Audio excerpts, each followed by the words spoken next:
I see shit.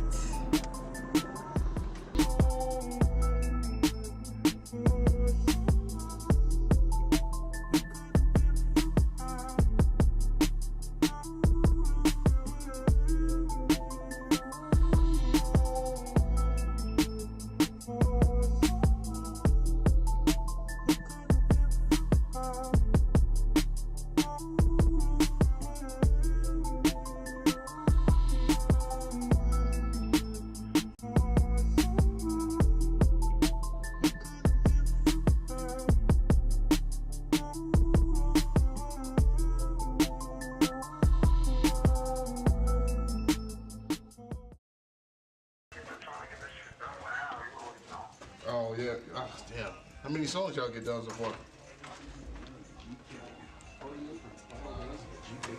That's what's up, man. Hang on 1 second. So you might want to look at this schedule. Probably need like a couple hours out of the day, so we can at least drop maybe two songs. A couple hours to do that. Yeah. Okay. I mean, you know, I'm. You was in a hotel on fucking. And my shit was right across the fucking. Right across the street. My hotel was where I'm staying there. Yeah, I saw that last night. I was like, damn, we was like right in the same area, right? I mean, that's definitely a lost art form. Like I try to incorporate that in my music, but I just like hearing it at the Yeah? end of the day. Yeah. Yeah, it's a lost art form, but it's coming back. And hip hop around 79, 80. It's like 4 or 5. I couldn't really put it all together. Like I didn't always understand what I was listening to, but I just like what was going on. And I think my interest just grew from there. I had older sisters that was like a lot older than me. So I was always listening to their records.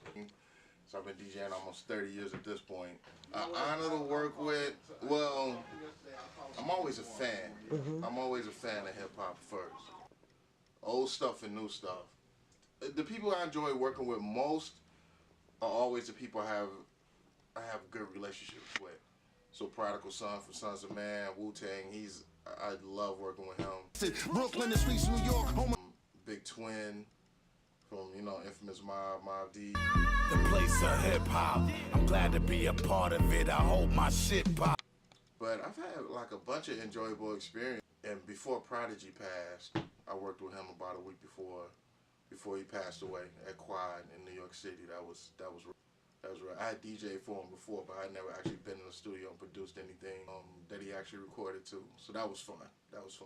And that was something that, I had spent, like my younger years in like 95, just thinking about like, yo, I would love to work with Mobb Deep and Prodigy and that sort of thing. So, but as a DJ, like in Chicago, I DJed for, Ghostface and Raekwon. That's always fun.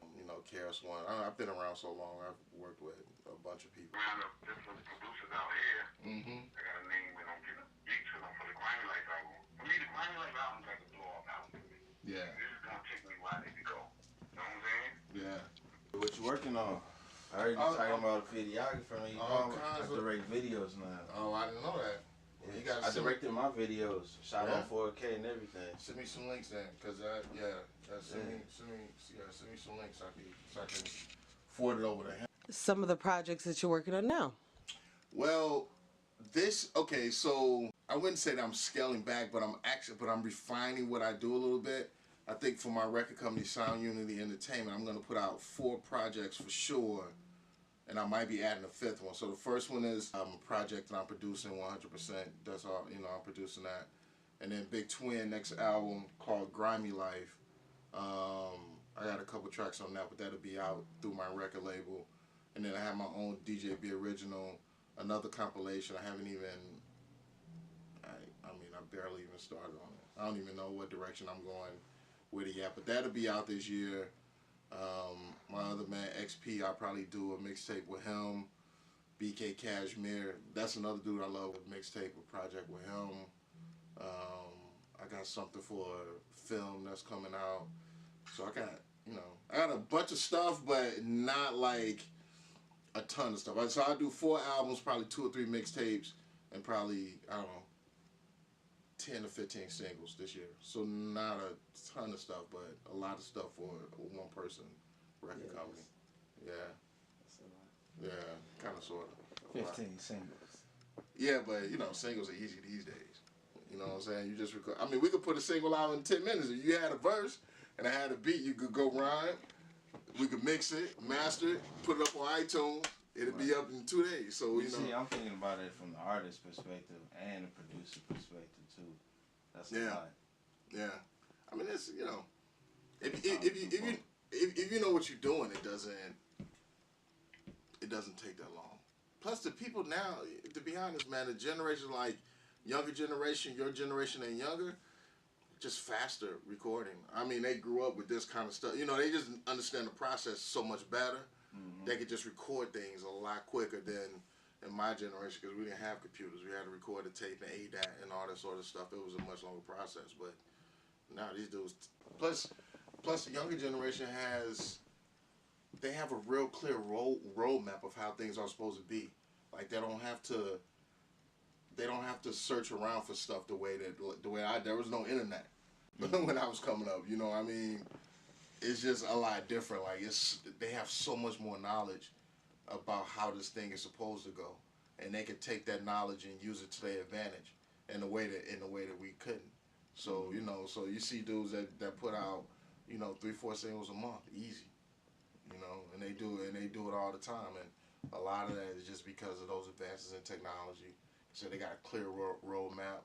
Like if you starting to be an MC now in 2017, you got 30 years of history to look at. When I went 12 years of history to look at. So it's a little bit different. You know, you got advantage. You got 20 more years of do's and don'ts. I got a question. Okay. Excuse me. We know that you started with DJing, but being that you come from the quote-unquote older generation, back then you had to really be a part of all 4 elements. Yeah. Did you really dabble into all 4? Only thing I didn't do was graffiti because I suck as an artist. But pulling out cardboard and putting it on the concrete and breakdancing, that was just what we did. But again, you gotta understand, like hip hop was it wasn't in the baby stages, but it was certainly more advanced than it was in like 1976 or something like that. When I was coming up in the 80s, like the Run DMC era. So that was post like Melly Mel and those guys.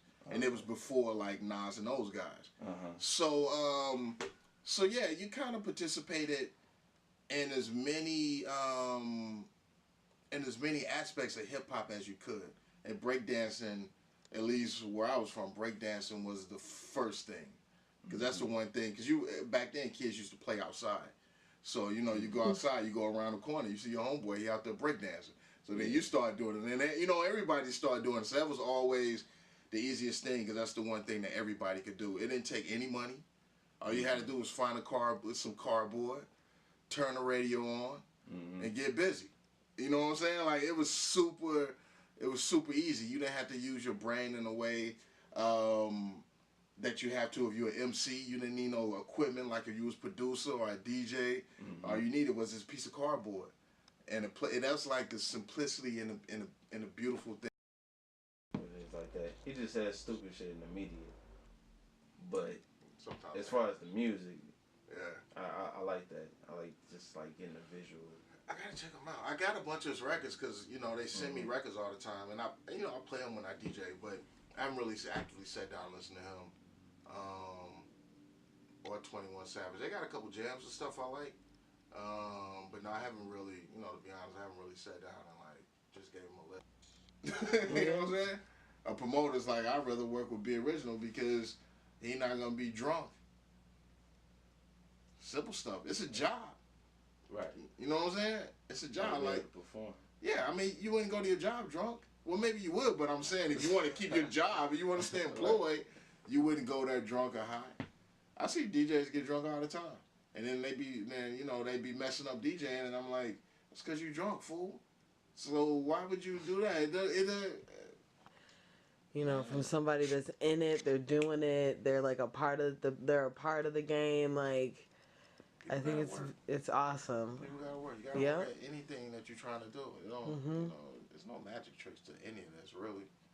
Well, I think the only piece of advice, the real piece of advice that I would give people When it comes to music or just anything else, is the greatest gift you could give yourself is just knowing your limitations.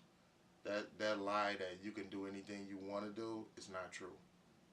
It's not, because you're not great at everything. Like, no matter how hard I try, I'll never be Michael Jordan. You know what I'm saying? You cannot do anything you want. You got to find the things that you're good at, things that you're passionate, and you apply your energy in that direction. I see rappers all the time get on stage and they have no business being on stage rapping. None.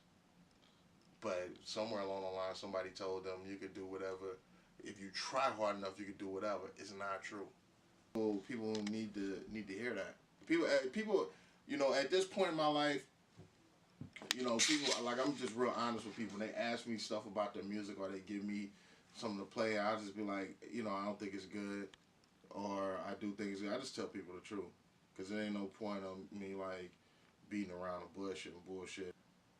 But you gotta understand, like, people that's talented can try hard enough, and they're not gonna make it. Mm-hmm. So if you're not even talented in that way, and you're not trying hard enough, it's gonna be more difficult for you than anyone else, which means you probably should be trying something different. I find that the people who are really, really good at it, and they work hard, and they understand the business, and they not getting high all day, and they take it extremely serious, and they bother to go out and network, and they don't complain about pay for play, and they willing to jump on tour, they willing to jump on to give a headline $1,000 to open for them, and they willing to understand how Facebook and Instagram marketing work, and they willing to do what they have to do to develop an audience. I find that those are the people who make it. But you know, you could do it and make a great living. Yeah, it's true. Did y'all park in the back? Yeah, we did. It was on the back. We sure did. Now everybody in this building are working musicians. Everybody making a living. Oh, I love that. Yeah. Everybody's doing well for themselves, you know.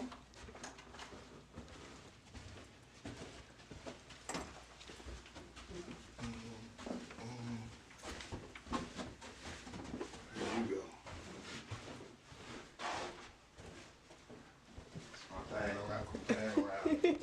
Hey, I don't play around. You don't play around? Not anymore.